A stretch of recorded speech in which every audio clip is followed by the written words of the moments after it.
We're making some cheesy smoked sausage, also known as Smokies. This is real similar to Johnsonville Beddar Cheddar and also the Costco cheese hot dogs. Let's get started. So we started by freezing up some Velveeta. Let's chop that up into little chunks. We'll just stack it up and slice it in about 1/4 inch lengths while it's frozen, so it doesn't stick together, and get it back in the freezer. And that's about the right size that I want in the sausage. We're going to use this Velveeta because regular cheddar, when you heat it up, regular cheese, it breaks and oil comes out and you get a fat out, you get an oily sausage, and it doesn't have that same flavor that you're looking for. So American processed cheese, Velveeta, will stay, even though it's a soft cheese, it'll stay together and not break into oil and curd when you heat the sausages up, when you smoke them. The ingredients, the recipe is down below in the video description. This is going to be a 60% pork, 40% beef, bold flavored sausage, also known as a smoky or a Central Texas Czech style, but it won't have any cayenne heat, no spicy heat to it. Let's go over how I grind the meat so that I have great protein extraction and a really strong bind, but still get some good texture. Okay, that's 2.5 kilograms total of meat. I have 1 kilogram of 3mm ground beef. That's a 73% lean, 27% fat. I've got 1/2 kilogram of 3mm ground pork, and then I've got another kilogram of 6mm grind pork butt. Okay, this KitchenAid 6-quart mixer only does well with about 5 pounds, and the total of this is about, with the cheese added, is going to be 6.7 pounds. So I'm going to split that into 2 so I can mix it well, and then I'll combine them at the end to mix it.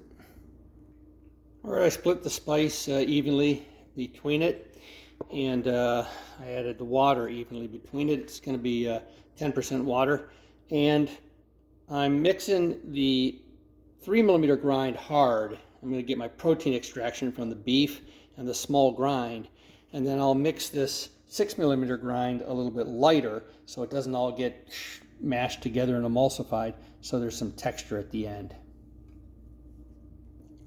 Okay, there is the pork 6mm grind. I've got a little bit of a binder sprinkled in on top, and I'll combine it with the well-mixed 3mm grind. All right, that's what it looks like mixed together. You can see I got a little bit of room, and now I'm going to add the 1/4 kilo of frozen Velveeta. All right, I got it going. It's in there. I'm not going to go very long. I don't want to break the cheese up. Just mix it all in together. Push it down. That ought to be good. All right, now we'll put that in the stuffer. All right, I weighed all this and subtracted the weight of the bowl. Basically, I'm about 7.5 pounds. And I am using these 30mm red casings. It's supposed to hold about 21.5 pounds per strand. So for 7.5 pounds, that's a little bit more than 1/3 of a strand. They also have a thing on the webpage for each pound of meat, 0.43 of an inch. Okay, we want to use the largest tube that we can get away with, that this will fit on, so that the cheese can flow through there because it's got chunks in it. What I really want to use is this bratwurst, normal bratwurst stuffer. Unfortunately, that fits with 32mm, but it will not fit in the bottom of this. So I have to use this significantly smaller one that I actually use for hot dogs, for like 26mm. All right, there it is, all done. And this is what the casing looks like. It's pretty tough casing. Like I'm pulling on it. It takes that much to rip it. You can see what it's thick, but it's supposed to simulate hog guts perfectly. It's called a fine H, or clear collagen, but this one is red colored. All right, that's how much extra meat I have. I'll make a patty out of that. I'm going to do the double link method. And so what I do is I double it up, bring it up here, tie the end in the middle, and now I'm just going to go back to how long I want them, which is about oh, I think about 8 inches or so, and I'll squeeze them down. Got to be careful that you don't pop it. Okay, squeeze it, let it get down there, and then we're just going to twist it. All right, I'm just going to show you how hard these dang cellulose or collagen casings are to twist. You just cannot keep a twist in there. And if you make these at all tight, like this is a fairly loose stuff, right?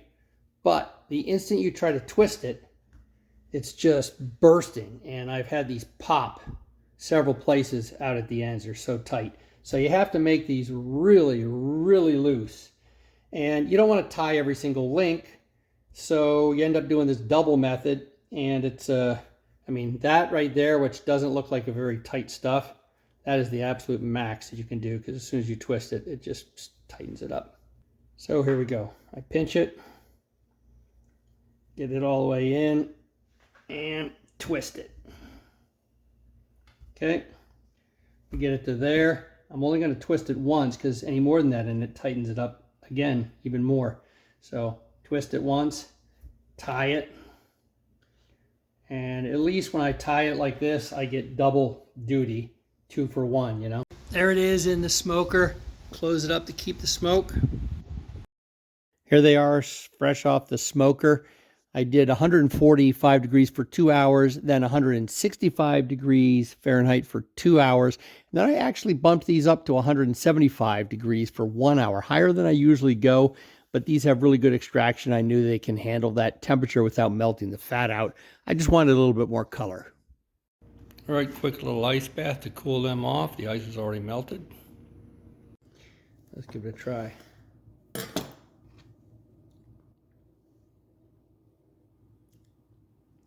Looks pretty good. Good texture. That's really good. Nice texture. Good salt. Good amount of cheese in there.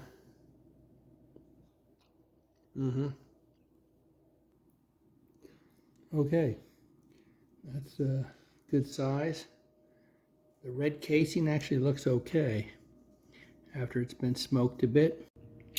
There you have it. Cheesy smoked sausages. If you got anything out of this, I'd appreciate a thumbs up. And if you like this kind of content, please subscribe to my channel. Thanks.